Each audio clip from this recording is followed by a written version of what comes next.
morning, or evening, or afternoon, or whatever the scenario might be. Welcome to Yachts and Thoughts. I hope you're drinking your lemon ginger water, or soda, if you have a soda stream. It's always good for the tummy. All right, the subject for the day will be vice. Now, a vice is a practice or habit considered to be evil, degrading, or immoral, or wicked or depraved conducts or habits, corruption, a slight personal failing, a flaw or imperfection. Yeah, I think we all have vices, and I think we're all pretty aware of our vices, those behaviors that we latch onto that bring us maybe some type of reprieve, but aren't necessarily good for us or our environment, the people around us. Our vices are more selfish behaviors that we delve into to bring ourselves to happiness. It's a weird balance. You know, you do bad things to feel good, ironically.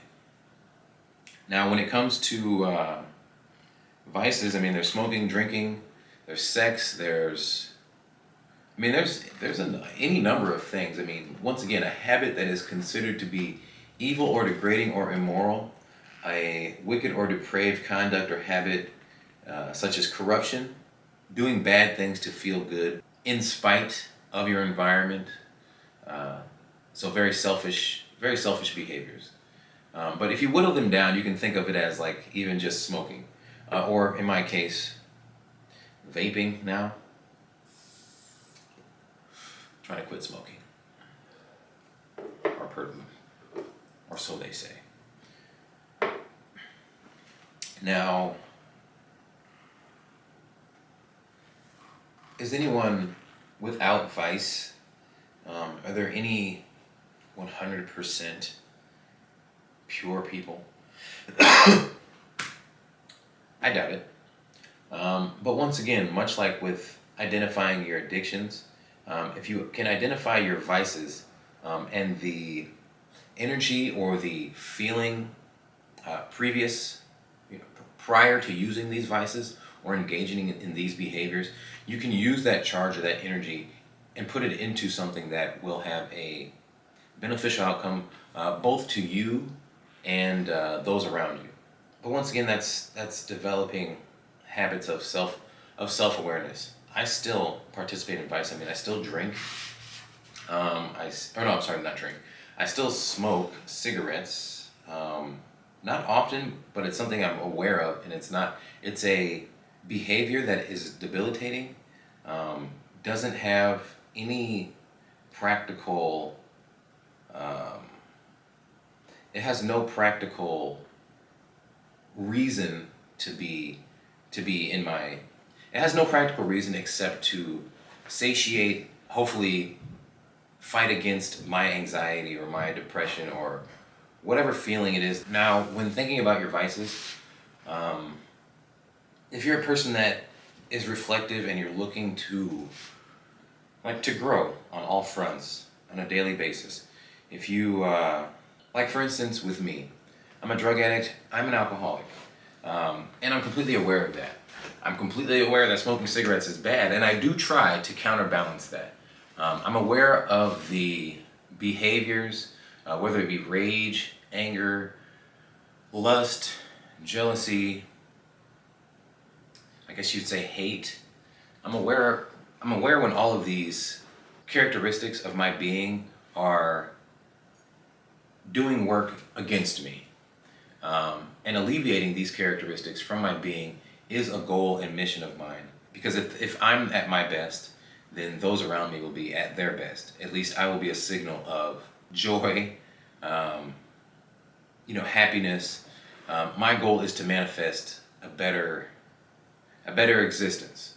So identifying my vices, the behaviors in which I conduct myself that may not be beneficial to my environment, those around me, or the effect that I have on those around me that will continue to have a ripple effect.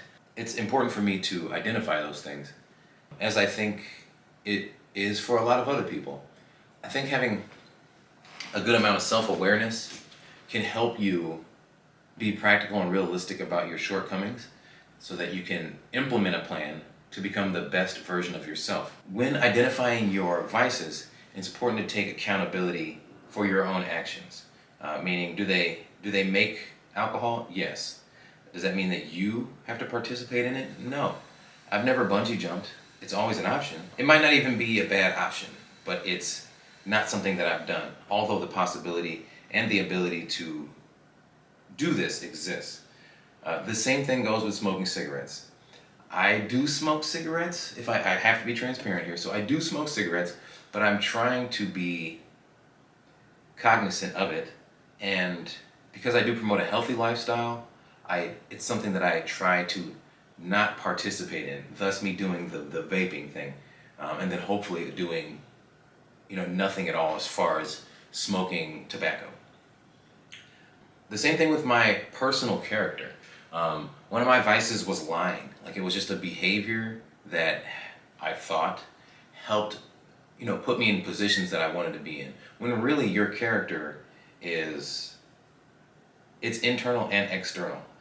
Meaning all that shit that's happening in your brain can sometimes manifest in the physical world, and that may not be the best representation of self, and it may debilitate your progress going forward with yourself and with other people. You may end up with a bad relationship with self, and you definitely can end up with a bad relationship with other people because of your vices and selfish behavior. This is something that I had to become aware of. For a lot of the problems that I had in my life, it was someone else's fault. It was someone else's actions, someone else's behavior, and that's just not the truth. Also, I grew up kind of malformed. I mean, I was in a single parent household. I didn't really have a dad. I didn't really have a lot of accountability for my actions.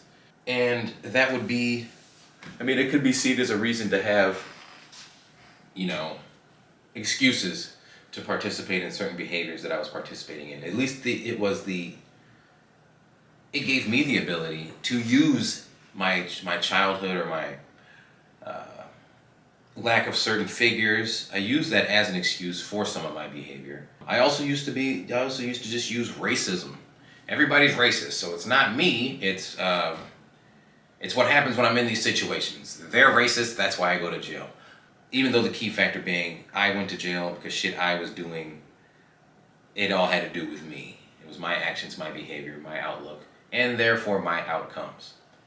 Having a rational view of your flaws and imperfections, and understanding that people are flawed and imperfect, may help you to be more upfront and in tune with your own imperfections, so that you can create a better version of yourself.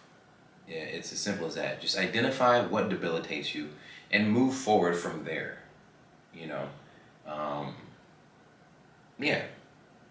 It's not simple, but it is as simple as that, if that makes sense.